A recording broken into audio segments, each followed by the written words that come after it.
A Christmas Carol by Charles Dickens. Read by Zach Jordan. Stave One. Marley's Ghost. Marley was dead, to begin with. There is no doubt whatever about that. The register of his burial was signed by the clergyman, the clerk, the undertaker, and the chief mourner. Scrooge signed it, and Scrooge's name was good upon change for anything he chose to put his hand to. Old Marley was as dead as a doornail. Mind, I don't mean to say that I know of my own knowledge what there is particularly dead about a doornail. I might have been inclined myself to regard a coffin nail as the deadest piece of ironmongery in the trade.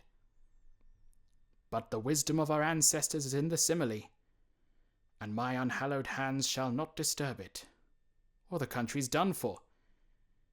You will therefore permit me to repeat emphatically that Marley was as dead as a doornail. Scrooge knew he was dead? Of course he did. How could it be otherwise? Scrooge and he were partners for I don't know how many years.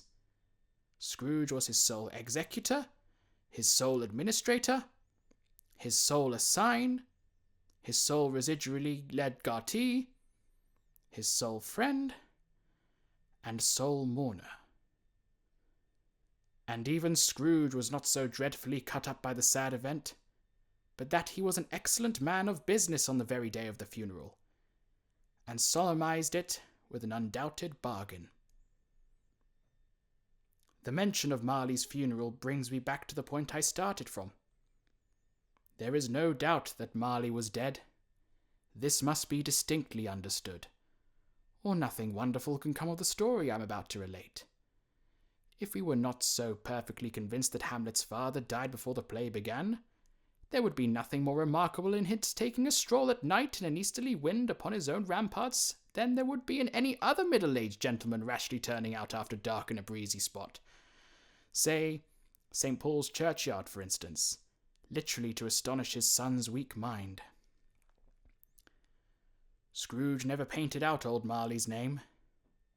There it stood, years afterwards, above the warehouse door, Scrooge and Marley. The firm was known as Scrooge and Marley. Sometimes people new to the business called Scrooge, and sometimes Marley, but he answered to both names. It was all the same to him. Oh, but he was a tight-fisted hand at the grindstone, Scrooge. A squeezing, wrenching, grasping, scraping, clutching, covetous old sinner, hard and sharp as flint, from which no steel had ever struck out generous fire, secret and self-contained, and solitary as an oyster. The cold within him froze his old features, nipped his pointed nose, shriveled his cheek, stiffened his gait, made his eyes red, his thin lips blue, and spoke out shrewdly in his grating voice. A frosty rime was on his head, and on his eyebrows, and his wiry chin. He carried his own low temperature always about with him. He iced his coffee in the dog days, and didn't thaw it 1 degree at Christmas. External heat and cold had little influence on Scrooge. No warmth could warm, no wintry weather chill him, no wind that blew was bitterer than he. No falling snow was more intent upon its purpose, no pelting rain less open to entreaty. Foul weather didn't know where to have him. The heaviest rain, and snow, and hail, and sleet could boast of the advantage over him in only one respect. They often came down handsomely, and Scrooge never did.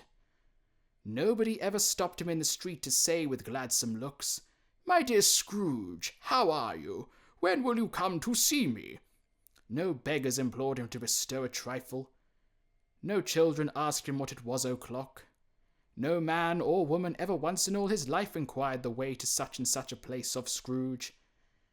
Even the blind men's dogs appeared to know him, and when they saw him coming in, would tug their owners into doorways and up courts, and then would wag their tails as though they said, "No eye at all is better than an evil eye, Dark Master." But what did Scrooge care? It was the very thing he liked. To edge his way along the crowded paths of life, warning all human sympathy to keep its distance, was what the knowing ones call nuts to Scrooge.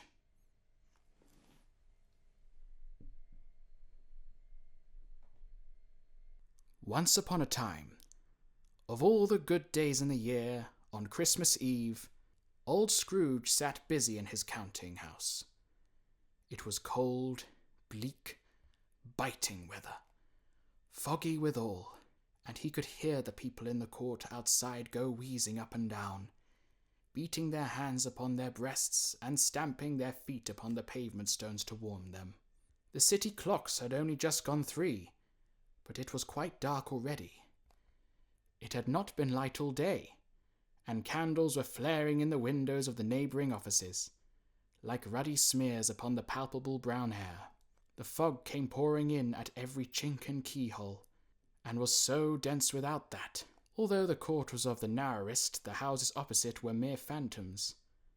To see the dingy cloud come drooping down, obscuring everything, one might have thought that nature lived hard by and was brewing on a large scale. The door of Scrooge's counting-house was open, that he might keep his eye upon his clerk, who in a dismal little cell beyond, a sort of tank, was copying letters. Scrooge had a very small fire, but the clerk's fire was so very much smaller that it looked like one coal. But he couldn't replenish it, for Scrooge kept the coal box in his own room, and so surely as the clerk came in with a shovel, the master predicted that it would be necessary for them to part. Wherefore the clerk put on his white comforter and tried to warm himself at the candle, in which effort, not being a man of strong imagination, he failed. "A Merry Christmas, Uncle! God save you!" cried a cheerful voice. It was the voice of Scrooge's nephew, who came upon him so quickly that this the first intimidation he had of his approach. "Bah!" said Scrooge. "Humbug!" He had so heated himself with rapid walking in the fog and frost, this nephew of Scrooge's, that he was all in a glow. His face was ruddy and handsome, his eyes sparkled, and his breath smoked again. "Christmas? A humbug, Uncle!" said Scrooge's nephew. "You don't mean that, I am sure." "I do," said Scrooge. "Merry Christmas! What right have you to be merry? What reason have you to be merry? You're poor enough." "Come, then," returned the nephew gaily. "What right have you to be so dismal? What right have you to be morose? You're rich enough." Scrooge, having no better answer ready on the spur of the moment, said, "Bah!" again, and followed it up with, "Humbug!" "Don't be cross, Uncle," said the nephew. "What else can I be?" returned the uncle. "When I live in such a world of fools as this? Merry Christmas! Out upon Merry Christmas! What's Christmas time to you but a time for paying bills without money, a time for finding yourself a year older, and not an hour richer, a time for balancing your books and having every item in them to a round dozen of months presented dead against you? You? If I could work my will," said Scrooge indignantly, "every idiot who goes about with Merry Christmas on his lips should be boiled with his own pudding and buried with a stake of holly through his heart, he should." "Uncle!" pleaded the nephew. "Nephew," returned the uncle sternly, "keep Christmas in your own way and let me keep it in mine." "Keep it?" repeated Scrooge's nephew. "But you don't keep it." "Let me leave it alone then," said Scrooge. "Much good may it do you. Much good it has ever done you." "There are many things from which I might have derived good, by which I have not profited, I dare say," returned the nephew. "Christmas among the rest. But I am sure I have always thought of Christmas time when it has come around, apart from the veneration due to its sacred name and origin, if anything belonging to it can be apart from that, as a good time. A kind, forgiving, charitable, pleasant time.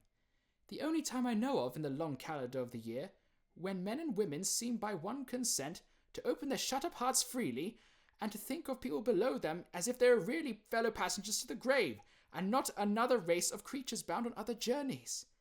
And therefore, uncle, though it has never put a scrap of gold or silver in my pocket, I believe that it has done me good, and will do me good, and I say, God bless it."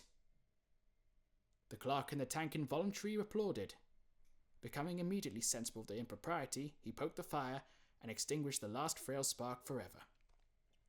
"Let me hear another sound from you," said Scrooge, "and you'll keep your Christmas by losing your situation. You're quite a powerful speaker, sir," he added, turning to his nephew. "I wonder you didn't go into Parliament." "Don't be angry, uncle. Come, dine with us tomorrow." Scrooge said that he would see him. Yes, indeed he did. He went the whole length of the expression, and said that he would see him in that extremity first.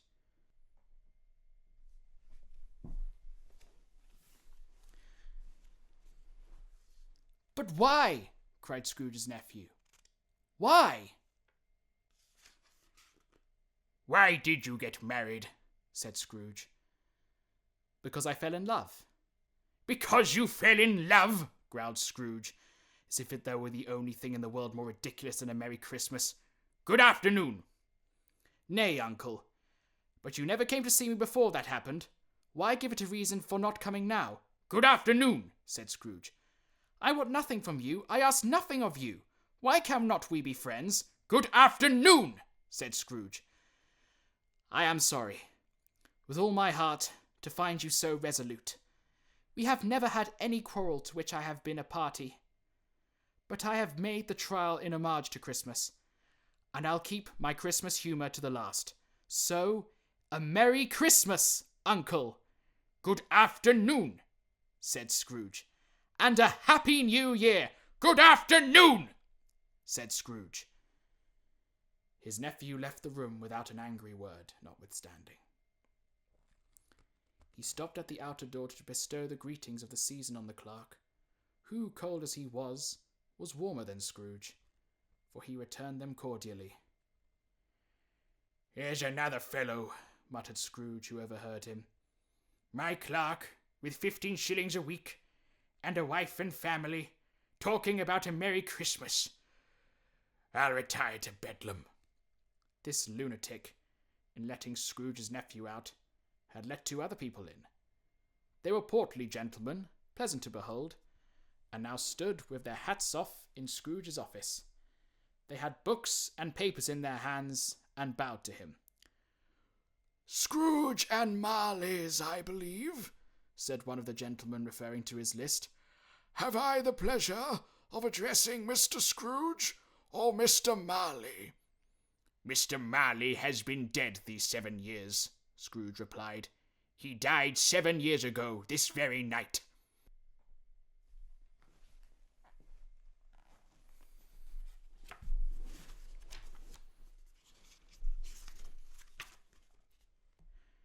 "We have no doubt his liberality is well represented by his surviving partner," said the gentleman, presenting his credentials.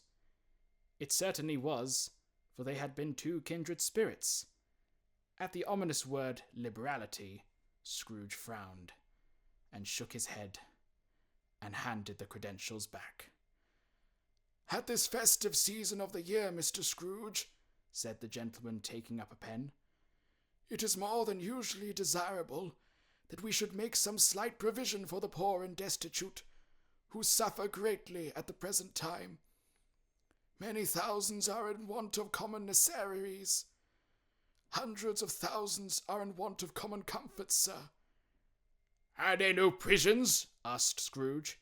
"Plenty of prisons," said the gentleman, laying down the pen again. "And the Union workhouses?" demanded Scrooge. "Are they still in operation?" "They are. Still," returned the gentleman. "I wish I could say they were not." "The treadmill and the poor law in full vigour, then?" said Scrooge. "Both very busy, sir." "Oh, I was afraid from what you said at first that something had occurred to stop them in their useful course," said Scrooge. "I am very glad to hear it." "Under the impression that they scarcely furnish Christian cheer of mind or the body to the multitude," returned the gentleman, A few of us are endeavouring to raise a fund to buy the poor some meat and drink and means of warmth. We choose this time, because it is a time of all others, when want is keenly felt, and abundance rejoices. What shall I put you down for?" "Nothing," Scrooge replied. "You wish to be anonymous?" "I wish to be left alone," said Scrooge. "Since you ask me what I wish, gentlemen, that is my answer. I don't make myself merry at Christmas, and I can't afford to make idle people merry. I help to support the establishments I have mentioned. They cost enough, and those who are badly off must go there."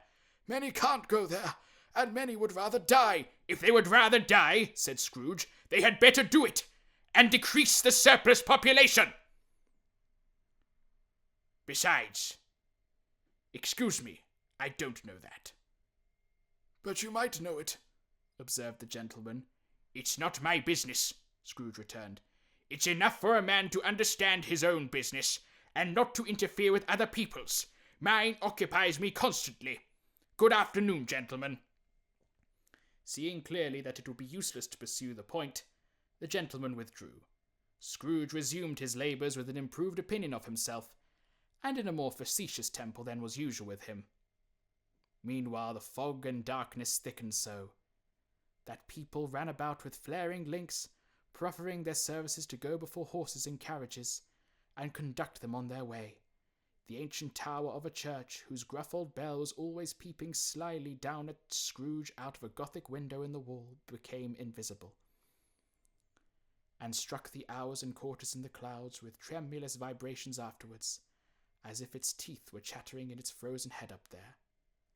The cold became intense.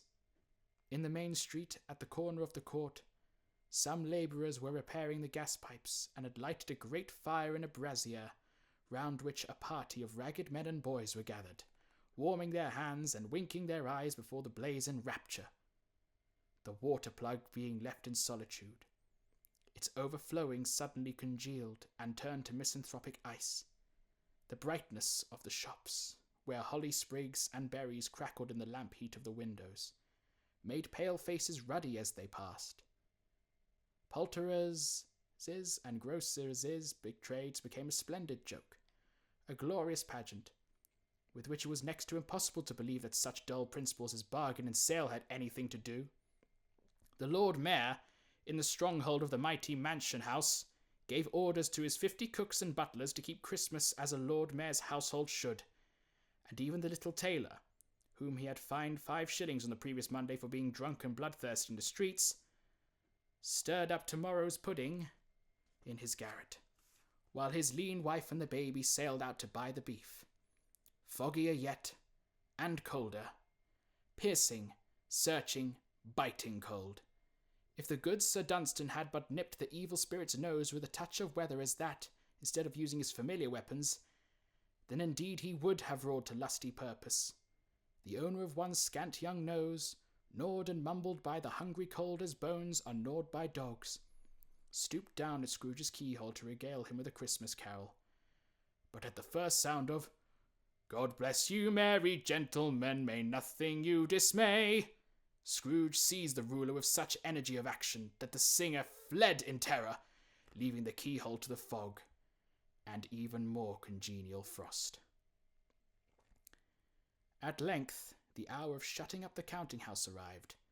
With an ill will, Scrooge dismounted from his stool and tacitly admitted the fact to the expecting clerk in the tank, who instantly snuffed his candle out and put on his hat.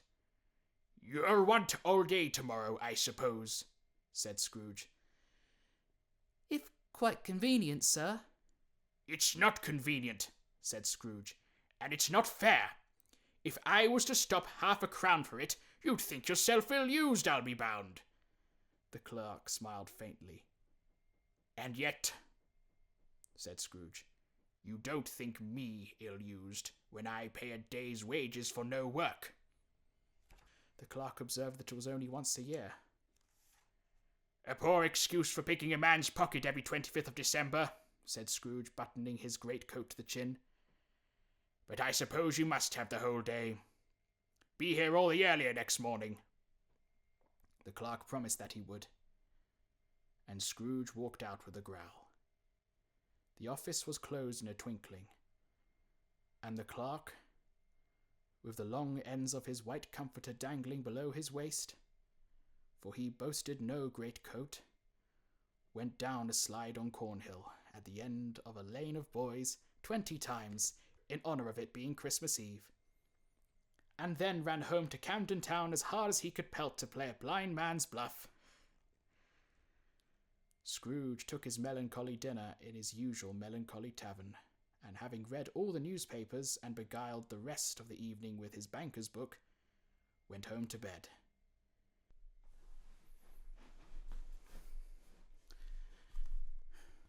He lived in chambers which had once belonged to his deceased partner. They were a gloomy suite of rooms, in a lowering pile of building up a yard, where it had so little business to be, that one could scarcely help fancying it must have run there when it was a young house, playing at hide-and-seek with other houses, and have forgotten the way out again. It was old enough now, and dreary enough, for nobody lived in it but Scrooge, the other rooms being all let out as offices. The yard was so dark that even Scrooge, who knew its every stone, was fain to grope with his hands. The fog and frost so hung about the black old gateway of the house that it seemed as if the genius of the weather sat in mournful meditation on the threshold. Now, it is a fact that there was nothing at all particular about the knocker on the door, except that it was very large. It is also a fact that Scrooge had seen it night and morning, during his whole residence in that place. Also, that Scrooge had as little of what is called fancy about him as any man in the city of London, even including, which is a bold word, the corporation, aldermen, and livery. Let it also be borne in mind that Scrooge had not bestowed one thought on Marley since his last mention of his 7 years dead partner this afternoon. And then, let any man explain to me, if he can, how it happened that Scrooge, having his key in the lock of the door, saw in the knocker, without its undergoing any immediate process of change, not a knocker, but Marley's face. Marley's face! It was not in impenetrable shadow as the other objects in the yard were, but had a dismal light about it, like a bad lobster in a dark cellar. It was not angry or ferocious, but looked at Scrooge as Marley used to look, with ghostly spectacles turned up on its ghostly forehead. The hair was curiously stirred, as if by breath of hot air, and though the eyes were wide open, they were perfectly motionless. That, and its livid colour, made it horrible. But its horror seemed to be in spite of the face, and beyond its control, rather than a part of its own expression. As Scrooge looked fixedly at the phenomenon, it was a knocker again. To say that he was not startled, or that his blood was not conscious of a terrible sensation to which it had been estranged from infancy, would be untrue. But he put his hand upon the key he had relinquished, turned it sturdily, walked in, and lighted his candle. He did pause, and with a moment's irresolution, before he shut the door, and he did look cautiously behind it first, as if he half expected to be terrified with the sight of Marley's pigtails sticking out into the hall. But there was nothing on the back of the door, except the screws and nuts that it held the knocker on. So he said, "Pooh, pooh," and closed it with a bang. The sound resounded through the house like thunder. Every room above, and every cask in the wine merchant's cellars below, appeared to have a separate peal of echoes of its own. Scrooge was not a man to be frightened by echoes. He fastened the door, and walked across the hall. and up the stairs, slowly too, trimming his candle as he went. You may talk vaguely about driving a coach and six up a good old flight of stairs, or through a bad young Act of Parliament. But I mean to say you might have got a hearse up that staircase, and taken it broadwise, with the splinter bar towards the wall, and the door towards the balustrades, and done it easy. There was plenty of width for that, and room to spare, which is perhaps the reason why Scrooge thought he saw a locomotive hearse going on before him in the gloom. Half a dozen gas lamps out of the street wouldn't have lighted the entry too well, so you may suppose that it was pretty dark with Scrooge's dip. Up Scrooge went, not caring a button for that. Darkness is cheap, and Scrooge liked it. But before he shut his heavy door, he walked through his rooms to see that all was right. He had just enough recollection of the face to desire to do that. Sitting room, bedroom, lumber room, all as they should be. Nobody under the table, nobody under the sofa, a small fire in the grate, spoon and basin ready, and the little saucepan of gruel. Scrooge had a cold in his head, upon the hob. Nobody under the bed, nobody in the closet, nobody in his dressing gown, which was hanging up in a suspicious attitude against the wall. Lumber room as usual. Old fire guard, old shoes, 2 fish baskets, washing stand on 3 legs, and a poker. Quite satisfied, he closed the door, and locked himself in, double-locked himself in, which was not his custom. Thus secured against surprise, he took off his cravat, put on his dressing gown and slippers, and his nightcap, and sat down before the fire to take his gruel. It was a very low fire indeed. Nothing on such a bitter night. He was obliged to sit close to it, and brood over it, before he could extract the least sensation of warmth from such a handful of fuel. The fireplace was an old one, built by some Dutch merchant long ago, and paved all round with quaint Dutch tiles designed to illustrate the scriptures. There were Cains and Abels, Pharaoh's daughters, queens of Sheba, angelic messengers descending through the air on clouds like feather-beds, Abrahams, Belshazzars, apostles putting off to sea in butterboats, hundreds of figures to attract his thoughts.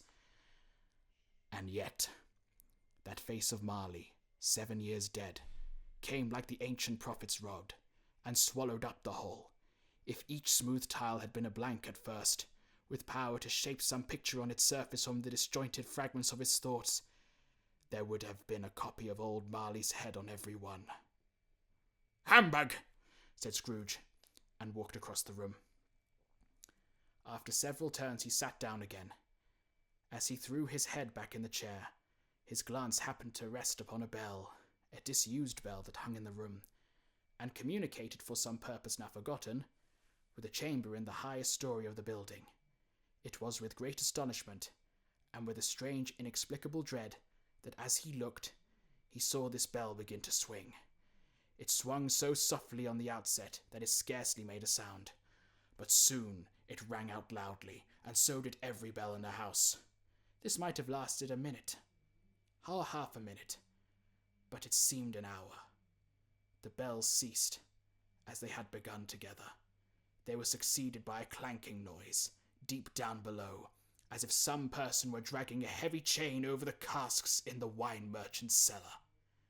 Scrooge then remembered to have heard that ghosts in haunted houses were described as dragging chains. The cellar door flew open with a booming sound, and then he heard the noise much louder on the floors below, then coming up the stairs, then coming straight towards his door. It's humbug still," said Scrooge. "I won't believe it." His colour changed, though, when without a pause it came on through the heavy door, and passed into the room before his eyes. Upon its coming in, the dying flame leaped up, as though it cried, "I know him, Marley's ghost," and fell again. The same face. The very same. Marley in his pigtail. Usual waistcoat, tights and boots. The tassels on the latter bristling like his pigtail, and the coat skirts and the hair upon his head. The chain he drew was clasped about his middle. It was long and wound about him like a tail, and it was made, for Scrooge observed it closely, of cash boxes, keys, padlocks, ledgers, deeds, and heavy purses wrought in steel.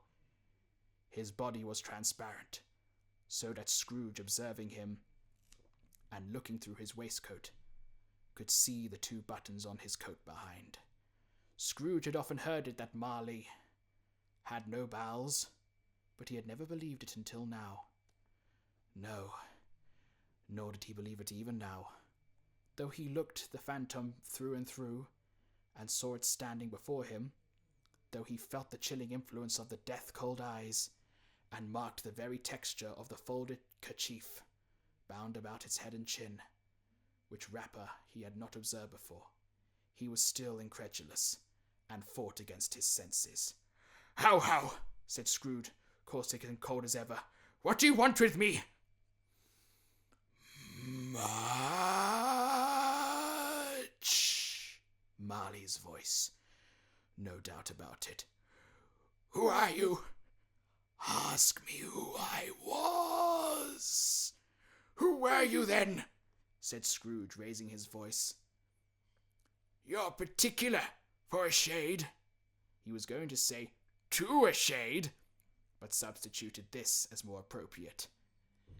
In life, I was your partner, Jacob Marley. Can you sit down? Asked Scrooge, looking doubtfully at him. I can. Do it then.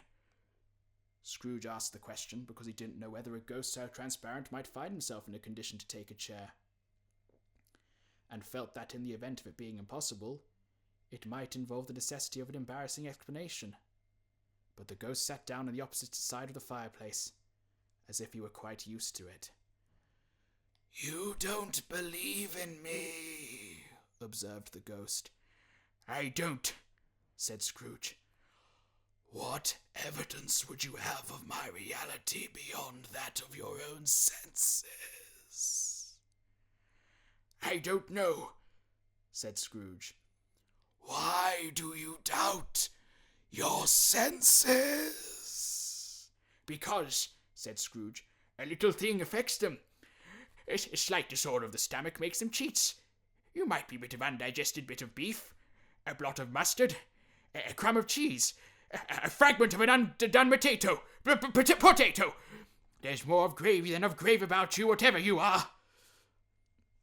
Scrooge was not much in the habit of cracking jokes, nor did he feel in his heart by any waggish then.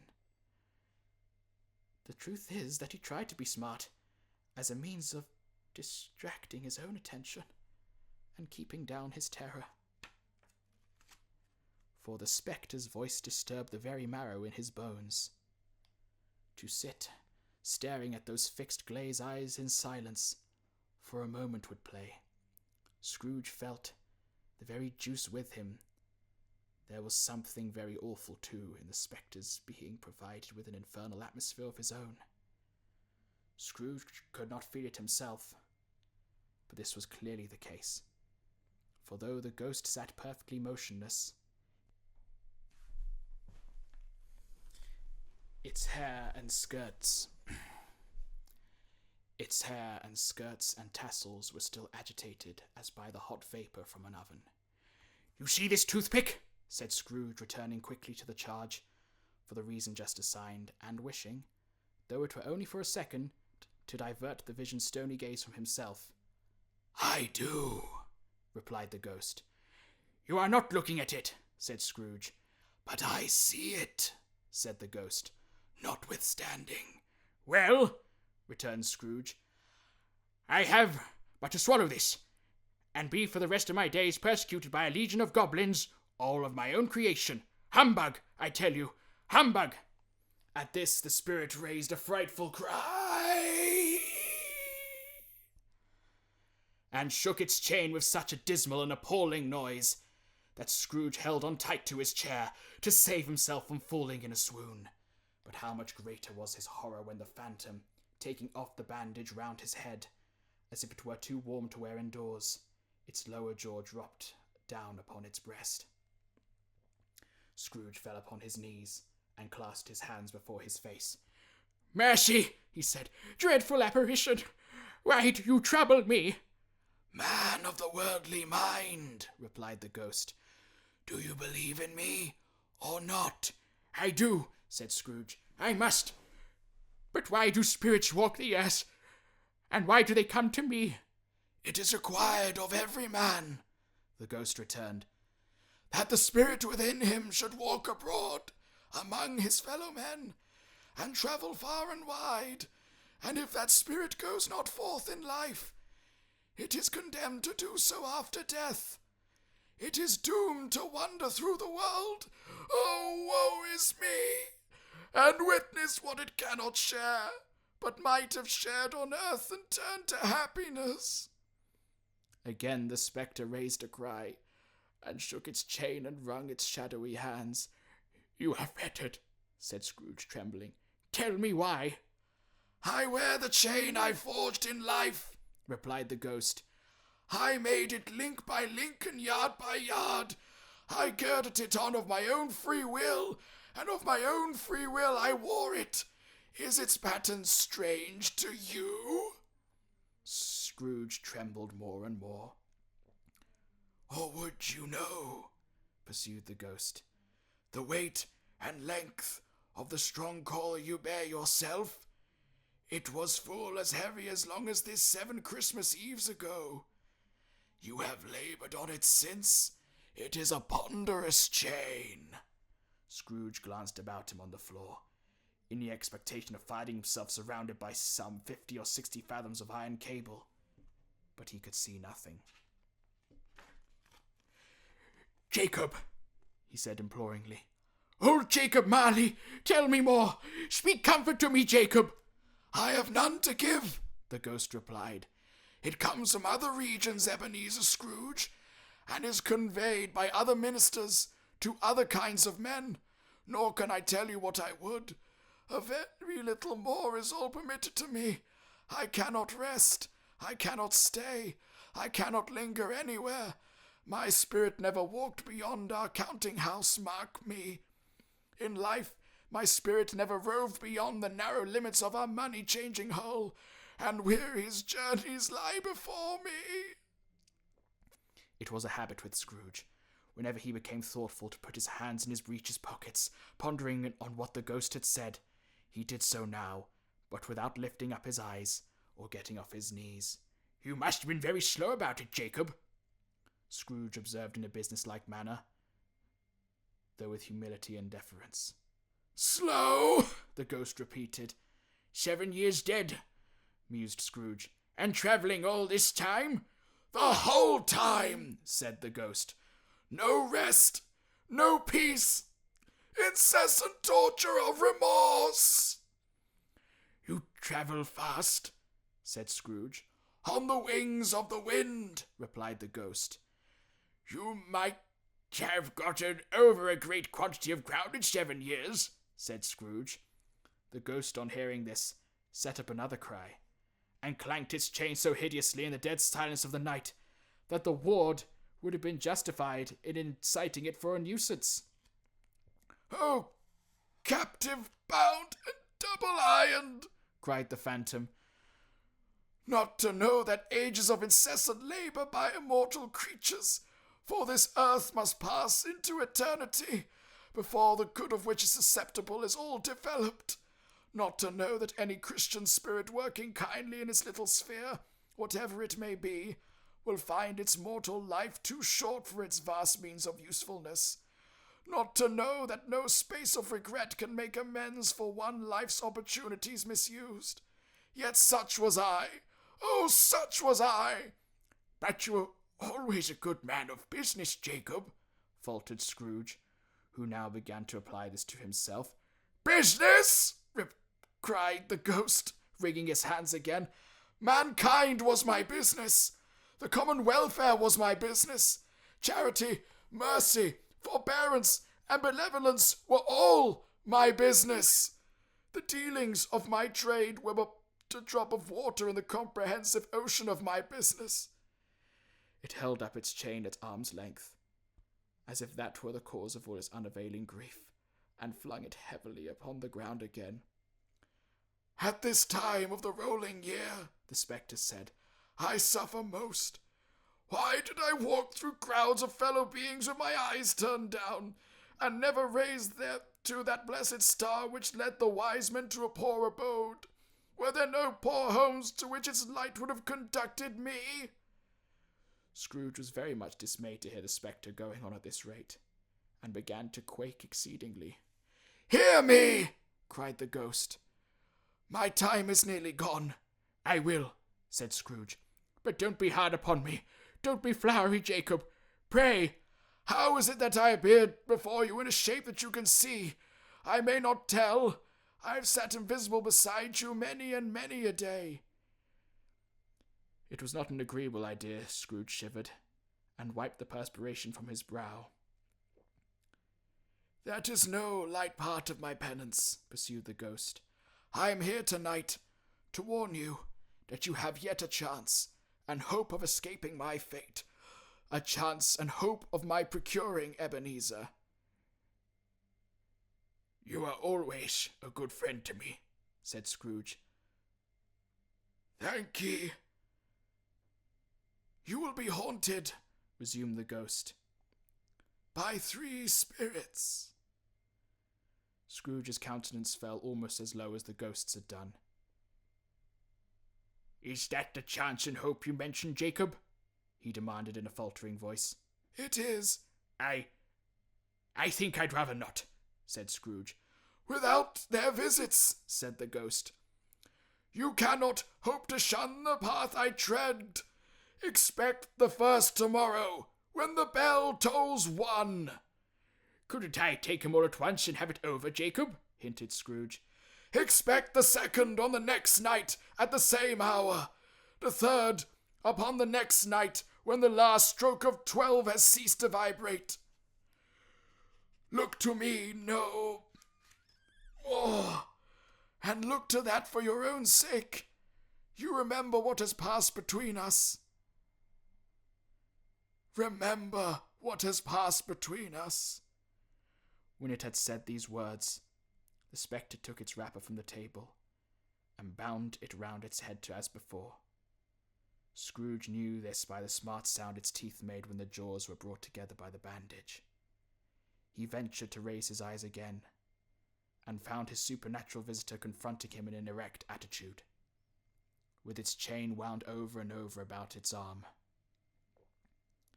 The apparition walked backward from him, and at every step it took, the window raised itself a little, so that when the spectre reached it, it was wide open. It beckoned Scrooge to approach, which he did. When they were within 2 paces of each other, Marley's ghost held up its hand, warning him to come no nearer. Scrooge stopped. Not so much in obedience as in surprise and fear, for on the raising of the hand, he became sensible of confused noises in the air, incoherent sounds of lamentation and regret, wailings inexpressibly sorrowful and self-accusatory. The spectre, after listening for a moment, joined in the mournful dirge, and floated out upon the bleak dark night. Scrooge followed to the window. Desperate in his curiosity, he looked out. The air was filled with phantoms, wandering hither and thither in restless haste, and moaning as they went. Every one of them wore chains like Marley's ghost. Some few, they might be guilty governments, were linked together. None were free. Many had been personally known to Scrooge in their lives. He had been quite familiar with one ghost in a white waistcoat, with a monstrous iron safe attached to his ankle, who cried piteously at being unable to assist a wretched woman with an infant, whom it saw below upon a doorstep. The misery with them all was clearly that they sought to interfere, for good, in human matters and had lost the power forever. Whether these creatures faded into mist, or mist enshrouded them, he could not tell, but they and their spirit voices faded together, and the night became as it had been when he walked home. Scrooge closed the window and examined the door by which the ghost had entered. It was double locked, as he had locked it with his own hands, and the bolts were undisturbed. He tried to say, "Humbug," but stopped at the first syllable. And being from the emotion he had undergone, or the fatigues of the day, or his glimpse of the invisible world, or the dull conversation of the ghost, or the lateness of the hour, much in need of repose, went straight to bed without undressing, and fell asleep upon the instant.